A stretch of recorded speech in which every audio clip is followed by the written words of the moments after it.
برسوں میں خوش رہتا ہے۔ کچھ لوگ زندہ ہیں پر ان کے برس موت کے ہیں، ٹھیک ہے، پر وہ اپنی زندگی کے سال سلامتی سے گزارتے ہیں۔ خدا ان پر مہربان ہوتا ہے۔ وہ خداوند کی مہربانی صحیح۔ سے سیر ہوتے ہیں۔ بھائی اسام 3 اور 4 آیت میں رحم اور سچائی کی بات کی گئی۔ مطلب ہم لوگوں کو یہ کہہ سکتے ہیں کہ شفقت اور سچائی کو ترک نہ کریں، پر مرکوم ہے شفقت اور سچائی تجھ سے جدا نہ ہوں۔ آپ مجھے شفقت اور سچائی کے بارے میں بتائیے۔ دیکھیں، بائبل کے مختلف حصوں میں شفقت کے مختلف معنی ہیں۔ مثلاً ایک معنی رحم ہے۔ جو مسکینوں پر رحم کرتا ہے وہ خداوند کو قرض دیتا ہے۔ عربی ترجمہ میں اس کے معنی اتنے واضح نہیں ہوئے، لیکن انگریزی ترجمہ میں اس کا مطلب ہے محبت بھری شفقت، محبت کے ساتھ شفقت کرنا، شفقت سے محبت کرنا، یہ دونوں اکٹھے ہیں۔ شفقت یہی ہے کہ میں کچھ دوں، اور محبت بھری شفقت یہ ہے کہ بہترین طریقے سے دینا، اور ہمیں چاہیے کہ لوگوں کے ساتھ ایسے ہی پیش آئیں۔ جی، دوسری جانب سچائی ہے۔ سچائی کے 2 معنی ہیں، ایک یہ کہ وہی بولیں جو سچ ہو، اس کے دوسرے معنی ایمانداری کے ہیں، اور جی، کہ سب ویسے ہی کریں جیسا کرنا چاہیے۔ دیکھیں، ایمانداری اس میں 2 چیزوں کا ذکر کیا ہے، نہ کہ بہت نرمی سے پیش آئیں، ایمانداری سے نہ آئیں، بہت سختی سے نہ آئیں۔ افسیوں کے 4 باب میں لکھا ہے بلکہ محبت کے ساتھ سچائی پر قائم رہ کر، یعنی ہماری سچائی اس طرح سے ہو کہ وہ اس کی سچائی کے مطابق ہو، جارحانہ انداز میں نہیں، جیسے کوئی پتھر پھینکے۔ لکھا ہے یوں تو خدا اور انسان کی نظر میں مقبولیت اور عقل مندی حاصل کرے گا۔ مقبولیت کے معنی ہیں خدا کی نظر میں خوشنودی حاصل کرنا، جی، کہ وہ خوش ہو، جو کہ یہ الہی اطمینان ہے۔ یہ الہی اطمینان ہے، سب لوگوں کو اس کی ضرورت ہے۔ جی بالکل۔ دنیا میں بہت سے لوگ اس کی تلاش میں ہیں کہ خداوند کی خوشنودی حاصل کریں۔ جس شخص کا خدا کے ساتھ رشتہ ہو، خدا اس سے خوش ہوتا ہے۔ بالکل صحیح۔ جی، وہ خدا میں خوش رہتا ہے، تو وہ خدا کے حضور کیسے مقبول ٹھہرتا دیکھیں، ہے؟ ان جی، دونوں میں توازن قائم کرنا ہی اس کی کنجی ہے۔ صحیح، اسی طرح شفقت سے پیش آئیں جیسے خداوند ہم سے اور لوگوں سے شفقت سے پیش آتا ہے، پر اس کے ساتھ ساتھ اتنی نرمی اختیار نہ کریں کہ چیزوں کا دھیان کریں، پر ظالم نہ بنیں۔ ہر وقت لوگوں کے ساتھ اصولوں کے مطابق ہی پیش نہ آئیں، ہر وقت ان پر تنقید نہ کریں، پر بہت نرمی بھی نہ کریں۔ ان دونوں میں توازن قائم صحیح۔ رکھیں۔ آپ کو ایک توازن قائم کرنا ہوگا۔ پر یہ کیوں کہا شفقت اور سچائی تجھ سے جدا نہ ہو؟ کون کس سے جدا ہوتا ہے؟ کون مستقل ہے اور کون بدلتا ہے؟ ہم بدلتے ہیں، ایسا ہی ہے کہ ہم سے ٹرین چھوٹ جائے یا ٹرین ہمیں چھوڑتی ہے بلکہ جی، ہم سے تاخیر ہو جائے۔ شفقت اور سچائی بھی ایسی ہی ہے، یہ ایک ٹرین کی طرح ہے۔ اگر ہم دیر کریں اور اپنا وقت ان کے ساتھ نہ ملائیں تو وہ ہم سے جدا ہو جائے گی۔ فضل کے دور میں شفقت اور سچائی مسیح میں ہے۔ بالکل۔ اگر انسان اپنا دل سخت کر کے مسیح کو چھوڑ دے، اس کو قبول نہ کرے، تو وہ اس سے جدا خداوند ہوتا ہے۔ اس کی جی، سب سے بڑی مثال ہے، وہ فضل اور سچائی سے معمور خدا ہے۔ صحیح۔ ہم وقفے کے بعد مطالعے میں آگے بڑھیں گے۔ ناظرین، ملتے ہیں ایک چھوٹے سے وقفے کے بعد، ہمارے ساتھ رہیے۔ شفقت اور سچائی خدا کی 2 خصوصیات ہیں۔ یہ دونوں باتیں مسیح پر پوری اترتی ہیں۔ وہی شفقت اور سچائی کا چشمہ ہے، اور وہ فضل اور سچائی میں بڑھتا گیا۔ اس کا ذکر لوکا 2:52 میں ہے۔ غور کریں کہ شفقت کا ذکر سچائی سے پہلے ہے۔ مسیح نے صلیب پر اپنی شفقت دکھائی، اور وہ سچائی سے حکومت کرے گا۔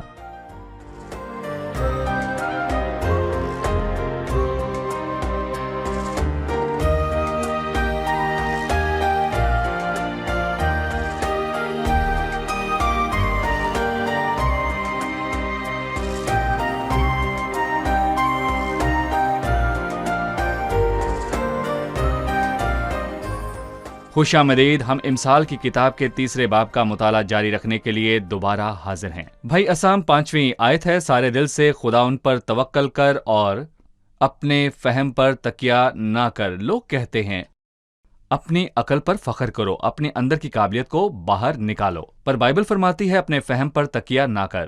لہٰذا آپ ہمیں بتائیے، کیا اپنی عقل و سمجھ کا استعمال نہ کریں؟ دیکھیں، اس میں صحیح بنیاد پر فہم کا استعمال کرنے کی بات ہے۔ 5ویں اور 6ٹھی آیت کو 7ویں آیت کی روشنی پر پڑھیں۔ 7ویں آیت ہے، تو اپنی ہی نگاہ میں دانش مند نہ بن۔ کچھ لوگوں کو اپنے فہم پر فخر ہوتا ہے، وہ ہر چیز پر اپنا فیصلہ سناتے ہیں۔ کچھ نہیں بلکہ اکثر لوگ ایسا کرتے ہیں۔ جی، اکثر اوقات ہی ایسا ہوتا ہے۔ یہاں اپنے فہم کو استعمال نہ کرنے کے معنی ہے کہ خود کو ہی سب کچھ سمجھنا اور سوچنا کہ خدا موجود نہیں۔ یہ سوچنا کہ انسان کو سب سمجھ آتی ہے، وہ یہ بتانا چاہتا ہے کہ انسان کو صرف اپنے پاؤں کی زمین نظر آتی ہے۔ ایسی بہت سی چیزیں ہیں جو وہ دیکھ نہیں سکتے، بالکل جیسے کہیں کہ ٹریفک جام ہو، وہ بندہ اوپر سے دیکھ سکے، وہی اس کو ٹھیک کر سکتا ہے۔ ایک دوسرے کے سامنے موجود لوگ ایک ٹریفک جام کو درست نہیں کر سکتے، اوپر والے کو بہتر جی، دکھائی اوپر والے دیتا ہے۔ کو بہتر دکھائی دیتا ہے۔ یہاں وہ کہنا چاہتا ہے کہ خداوند پر بھروسہ کرو، وہ سب دیکھتا اور بہتر جانتا ہے۔ خداوند پر توکل کر۔ اس نے اپنے فہم کو برا نہیں کہا، اپنے فہم پر تکیہ نہ کر۔ اس کا مطلب کہ صرف انسان کا فہم اس کا سہارا نہ ہو۔ خداوند ہمیں کس طرح راہ دکھا سکتا ہے؟ وہ بے ترتیبی سے نہیں بلکہ اپنے فہم سے ہماری رہنمائی کرتا ہے۔ جو شخص خدا اور اس کے کلام کا فرما بردار ہو اور اس کی بھلائی پر تکیہ کرے، وہی اپنی زندگی میں برکت پاتا ہے۔ لکھا صحیح۔ ہے، اپنے فہم پر تکیہ نہ کر، اپنی سب راہوں میں اس کو پہچاننا ذہن کا ہم کام ہے۔ سوال کے دوسرے حصے پر چلتے ہیں۔ ہم اکثر سنتے ہیں خدا پر توکل کر، اس کے کیا معنی ہیں؟ خدا پر توکل کر، خدا ان پر توکل کرنے کا کیا مطلب ہے؟ اس کے متعلق آپ کی کیا رائے ہے؟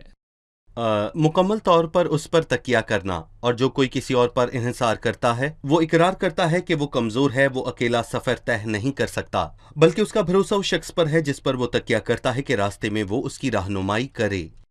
اور میں کہوں گا کہ اپنے راستے کے بارے میں سوچیں، لیکن اپنے خداوند پر کامل طور پر توکل کریں کہ وہ اپنی پاک مرضی کے مطابق آپ کی رہنمائی کرے۔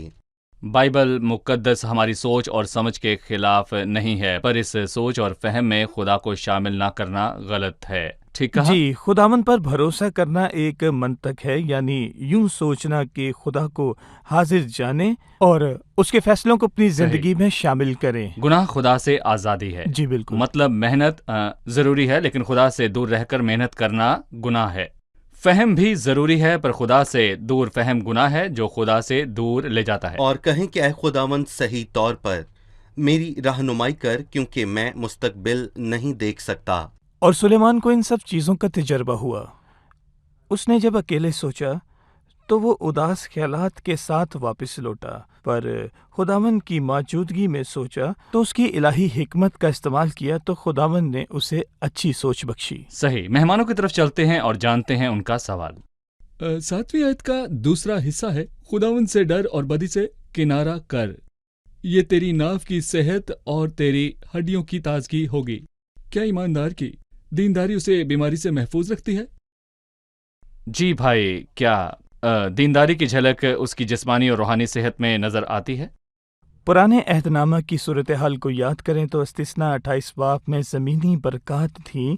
وہ خداوند کی طرف سے وعدہ تھا کہ اگر تو میری آواز سنے اور میرے حکموں کو مانے تو تیرا ٹوکرا اور تیری کٹوتی دونوں مبارک ہوں گے، تیری اولاد تیرے گھر میں مبارک ہوگی، سب کچھ اچھا ہوگا۔ پر اگر تو میری بات نہ مانے تو میں بھی اس کے خلاف چلوں گا۔ نئے عہد نامہ میں ہم نے سیکھا کہ خداوند کے ساتھ ہمارا رشتہ زمین اور صحت کے ذریعہ نہیں، یہ روحانی برکتوں کا رشتہ ہے جو زیادہ گہرا۔ پالوس رسول کی مثال لے لیں۔ خداوند پالوس سے خوش تھا، اس نے اس کو مکاشفات بخشے، لیکن اس کے ساتھ ساتھ اس نے جسم میں کانٹا چبویا۔ پرانے عہد نامہ میں شفا برکات کا طریقہ تھا، پرانے عہد نامہ میں یہ مختلف ہے، وہ بیماری کے ساتھ فضل بھی بخشتا ہے، اور یہ پالوس رسول کی ایک بہترین میرا مثال فضل ہے۔ تیرے لیے کافی ہے۔ جی کافی ہے۔ پالوس نے جواب دیا، میں بے عزتی میں خوش ہوں۔ وہ یہ سمجھ گیا تھا کہ حالات مختلف ہیں۔ اب نئے عہد نامہ میں آپ نئے عہد نامہ کو دیکھ سکتے ہیں، وہاں بہت سے لوگوں کی بہترین مثالیں موجود ہیں۔ پر کبھی کبھار ناپاکی کی وجہ سے روحانی بیماریوں کے علاوہ جسمانی بیماریاں ہوتی ہیں، مثال کے طور پر حسد، غصہ، تلخی اور لالچ۔ ان کا اثر ہماری روح کے ساتھ ساتھ ہمارے جسم پر بھی ہوتا ہے۔ جی بالکل بھائی، گناہ کے اثرات ہوتے ہیں، پر ہم یہ بھی نہیں کہہ سکتے کہ پاکیزگی کے اثرات اس کے برعکس ہوں۔ صحیح، لیکن ہاں، پاکیزگی ہماری روح اور جان کی صحت ہے، یہ خدا کے